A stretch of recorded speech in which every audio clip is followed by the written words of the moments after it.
The ripple effects of the federal government shutdown are starting to worry Scottsbluff County leaders as financials have become dire. KNEB.TV News starts right now. From your trusted source for news in western Nebraska and eastern Wyoming, this is KNEB.TV News. Presented by Platte Valley Companies, premier provider of financial services. Hello, I'm Ryan Murphy. This is KNEB.TV News, powered by Platte Valley Companies. Thanks for joining me.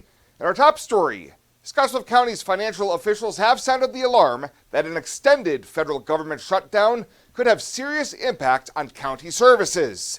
Commissioners were told this week that the ebb and flow of tax revenues, combined with several departments getting significant funding through the federal government, will squeeze county finances the longer the shutdown continues. Management accountant Lisa Ryan said there needs to be a plan because the cash reserves is just this big, holding her fingers just inches apart. If it's not going to open in the next 2 weeks, what steps would you recommend we start taking around here? I mean, obviously, cut back spending.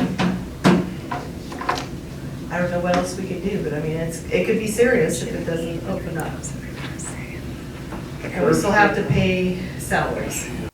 The next significant influx of county revenue usually comes in during December with property tax bills, and the county cannot borrow in the manner of a business or the federal government. After more than 20 minutes of discussion, the board approved sending out a letter to all department heads and elected officials to voluntarily limit spending to salaries and essential items only with possibly no new hires in an effort to avoid hiring freezes, hard spending limits, and possible furloughs. Well, upgrades to existing buildings and a number of proposed new facilities are a part of a 10-year Master Facilities Plan update presented to the WNCC Board of Governors last week. The last facilities plan was adopted about 13 years ago, and Jacob Sertic, managing principal with Wilkins ADP, told the board many of those projects had been accomplished, prompting a restart of the process about 2 years ago. He said the update ranked the conditions of all existing facilities on the Scottsbluff Alliance and Sidney campuses, and the Applied Technology building in Scottsbluff arguably needs the most attention. We're confident there with the building structure, but there are some beginning to show some signs of age with the building envelope itself, such as like some of the windows and door openings. But then you also look at in the oldest part of the Applied Tech building, you'll see things like adjacent to all these overhead doors that are on both sides, and you'll see some issues with the concrete, the trench drain, just different things like that.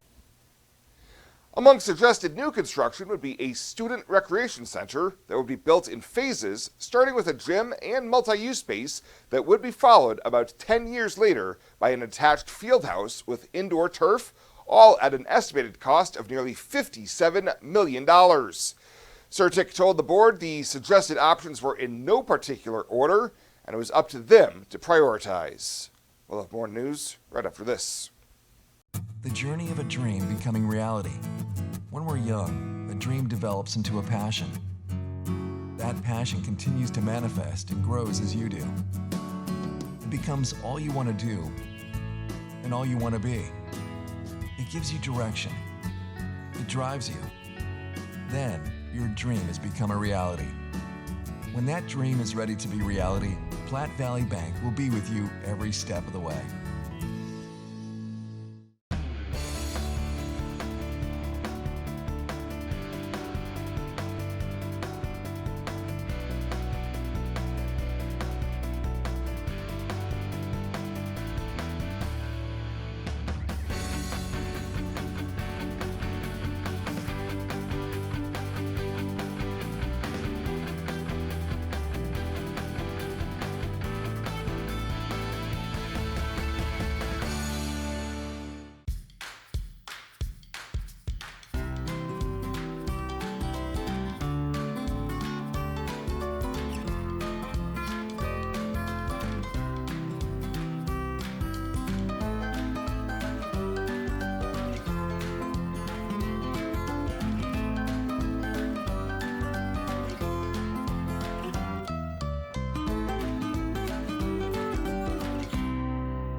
back. The 45-year-old Gehring man who defrauded more than half a dozen customers to the tune of $34,000 is a wanted man after failing to appear for his sentencing.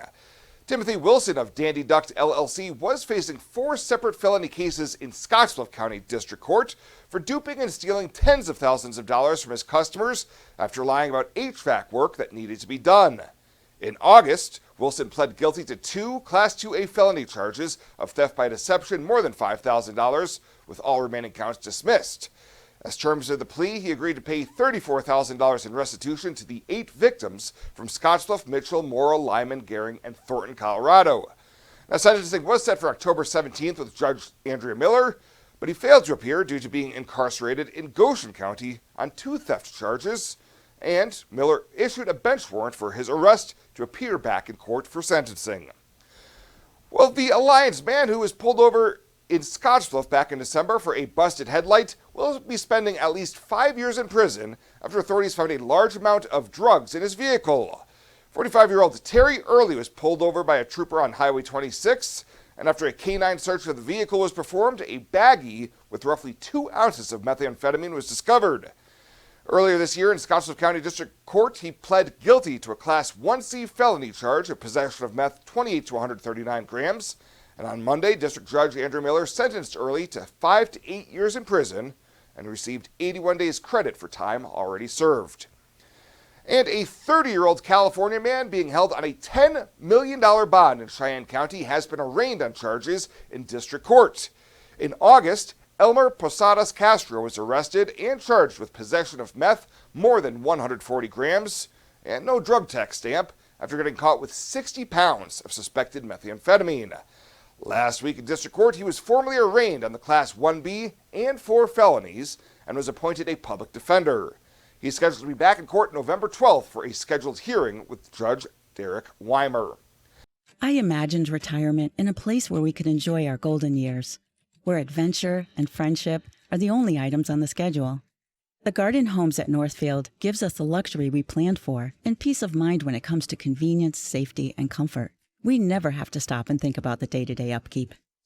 We love to explore abroad, but most importantly in our backyard. So much to do, so much to see.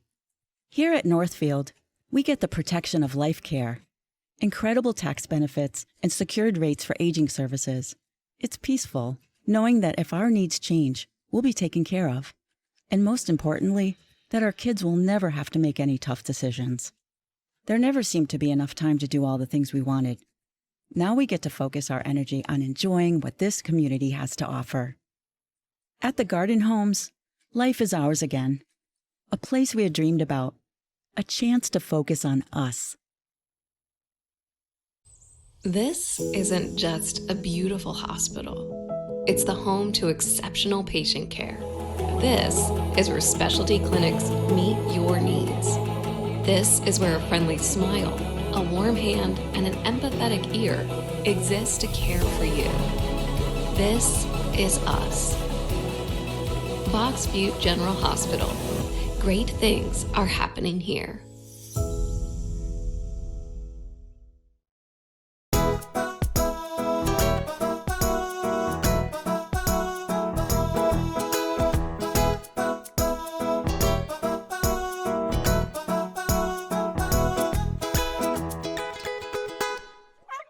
For this week's featured Pet of the Week, we meet Sugarbutt, a male kitten who's been at the Panhandle Humane Society since August.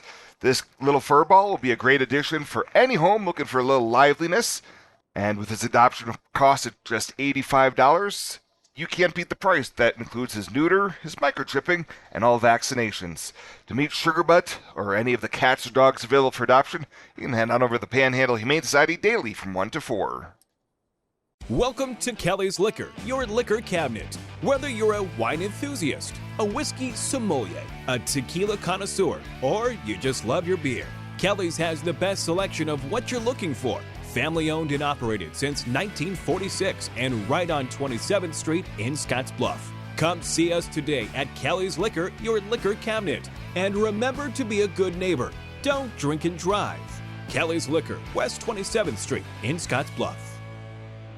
Pet waste and water don't mix. Animal waste decomposes in water, releasing nutrients, which deplete the oxygen fish and other life need to survive and encourage harmful algae growth. Animal waste also has disease-carrying bacteria, making contaminated water unusable. It's easy to prevent pet waste pollution. Simply pick up your pet's waste and dispose of it in a trash can, and avoid letting your pets defecate within 200 feet of our community's waterways. Tri-City Stormwater reminds you it's our water, our responsibility.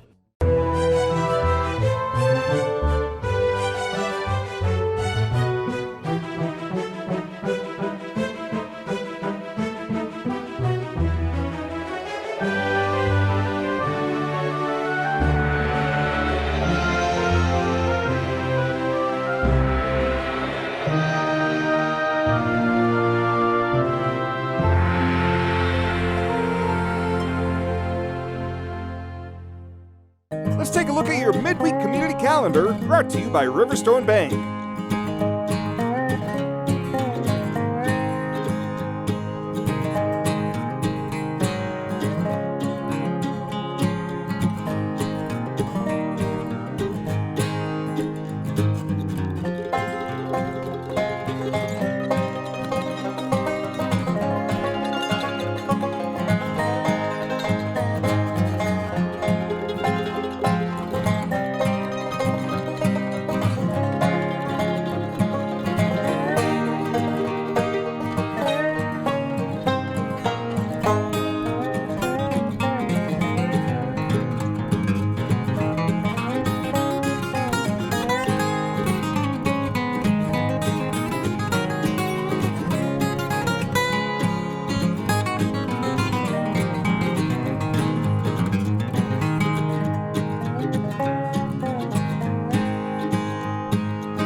The community calendar is brought to you by Riverstone Bank.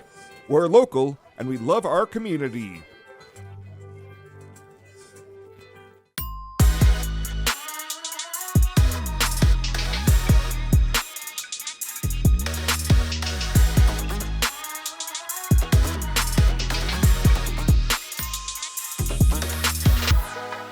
At Platte Valley Bank, we want to help you take advantage of every adventure. We know you have plans, goals, and dreams. Let us help you with them. Whether you are just starting the business you have always imagined or looking to grow your existing one, we have a business loan to fit your needs. Stop in and see us at Platte Valley Bank and let us help make your dreams a reality. You belong here. Platte Valley Bank, member FDIC, equal housing lender. And finally tonight, a long-awaited rehabilitation project gets underway next week as the Goshen Irrigation District holds a groundbreaking ceremony for the first of two Fort Laramie Canal Tunnel reconstruction projects. On Tuesday, the public is invited to meet at the GID offices in Torrington for a briefing on the project, and then gather an hour later at the entrance of Tunnel Number 2 for on-site remarks and the groundbreaking. Prior information releases said that work will actually start from the exit of the tunnel and move in 5-foot increments, with the old tunnel and substructure being removed, the tunnel bored out larger and then precast reinforced concrete sections installed and bolted together as work progresses. At the end of 2024, both the Goshen and Gering-Fort Laramie irrigation districts had committed roughly $45 million to the project, with the balance anticipated to come from a loan from the U.S. Bureau of Reclamation. Following the ceremony at the tunnel, lunch will be served to attendees at the GID offices. Well, that is it for us this time. Thank you so much for tuning in. Stay safe out there. We'll see you here next time.